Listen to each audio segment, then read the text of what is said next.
Assalamualaikum warahmatullahi wabarakatuh. Berjumpa kembali dengan saya, Rani Erika Fernanda, dari jurusan Manajemen Dakwah IAIN Tulang Agung. Marilah sejenak kita renungkan kisah Abu Yazid Al-Bustami. Abu Yazid Al-Bustami, beliau adalah ulama besar dan seorang sufi yang terkenal pada zamannya. Sejak kecil, beliau sudah taat kepada Allah Subhanahu wa Ta'ala, sehingga hari-harinya ia habiskan untuk bermunajat dengannya. Dalam munajatnya itu, Abu Yazid berangan-angan. Lalu ia membayangkan surga, sehingga dalam hatinya beliau berkata, "Inilah tempat Rasulullah Shallallahu Alaihi Wasallam." Dan suatu ketika, Abu Yazid tengah berangan-angan, tiba-tiba terdengar suara tanpa rupa yang sedang menyeru, "Untuk kau ketahui wahai Abu Yazid, kelak akan ada seseorang yang menjadi tetanggamu di surga, dan orang tersebut berada di negeri ini juga." Dengar suara tersebut yang menyatakan akan ada tetangga di surga dan tinggal di negeri yang sama dengan Abu Yazid. Abu Yazid pun penasaran dan ingin tahu siapa calon tetangganya dan amalan apa yang dikerjakannya, sehingga menjadi tetangganya di surga. Didorong oleh rasa penasaran, pada suatu hari, Abu Yazid menempuh perjalanan untuk menemui calon tetangganya itu. Sebagaimana telah disebutkan oleh suara tanpa rupa itu. Setelah berjalan sekian jauh, sampailah Abu Yazid di sebuah desa yang dimaksud. Lalu Abu Yazid bergegas bertanya kepada warga tentang orang yang dicarinya itu. Akan tetapi, jawaban dari warga itu sangat mengejutkan. Warga mengatakan bahwa sesungguhnya orang yang ia cari adalah seorang yang fasik dan pemabuk. Warga yang ditanya berkata, "Orang yang Anda cari adalah seorang yang fasik dan pemabuk.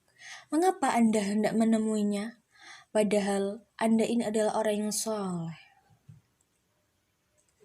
Dengan perkataan warga itu, Abu Yazid pun menjadi ragu, dan dalam hatinya beliau berkata, "Jangan-jangan yang menyuruh saya dan menyatakan ada tetangga saya di surga adalah suara setan." Karena berpikiran seperti itu, akhirnya Abu Yazid hendak pulang. Akan tetapi, ketika hendak membalikan badan untuk pulang, hati Abu Yazid berkata, "Bukankah aku jauh-jauh datang ke sini dan menempuh perjalanan sedemikian jauh, hendak bertemu dengan seseorang? Kenapa belum bertemu saja, aku sudah ingin pulang?" Kemudian, Abu Yazid pun melanjutkan tekadnya dan bertanya pada warga setempat untuk meminta ditunjukkan di mana letak rumah orang yang ia cari. Setelah ditunjukkan, Abu Yazid pun menuju rumah yang dimaksud.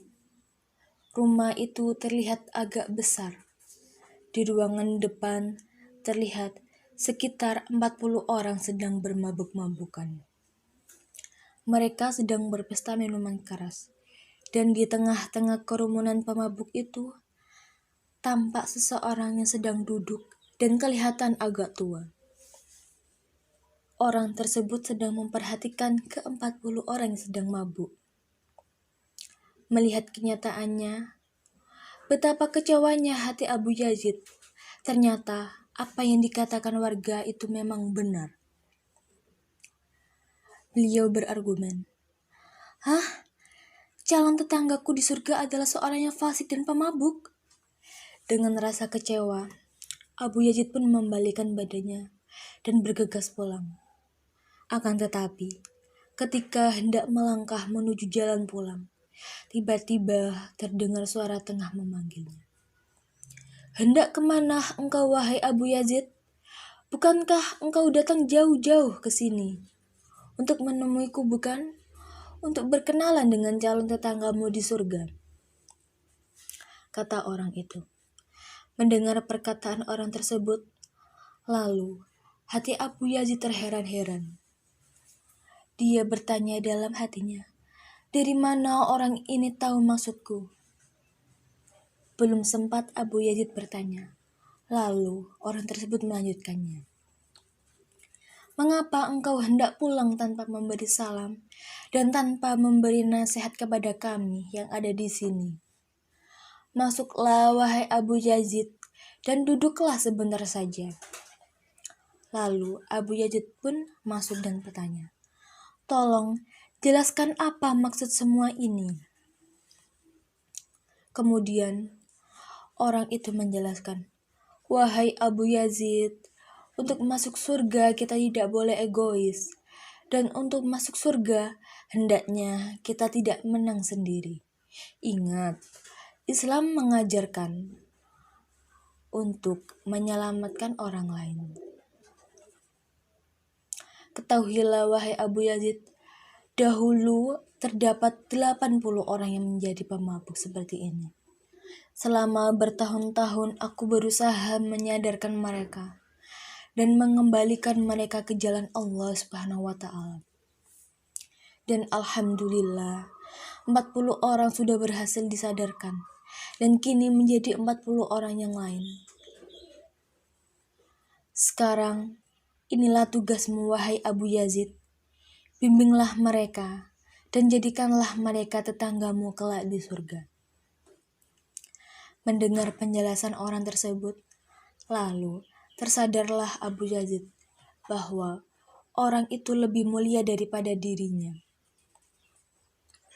Orang tersebut juga ahli ibadah, tetapi masih sempat memikirkan orang lain. Orang itu tidak hanya soleh secara individual, akan tetapi juga soleh secara sosial. Bahwasanya di dalam Islam kita tidak boleh meremehkan seseorang hanya karena penampilannya. Hal itu dikarenakan bahwa sesungguhnya Allah Subhanahu wa Ta'ala tidak memperhatikan penampilannya yang tampak menyelimuti badannya. Akan tetapi Allah Subhanahu wa Ta'ala akan menilai kita melalui amal yang kita perbuat. Oleh sebab itu, banyak cara yang dapat kita lakukan untuk berbuat kebaikan. Dan kita dapat melakukannya setiap hari. Kita tebarkan senyuman, maka itu juga termasuk kebaikan. Akhirul kalam. Wassalamualaikum warahmatullahi wabarakatuh.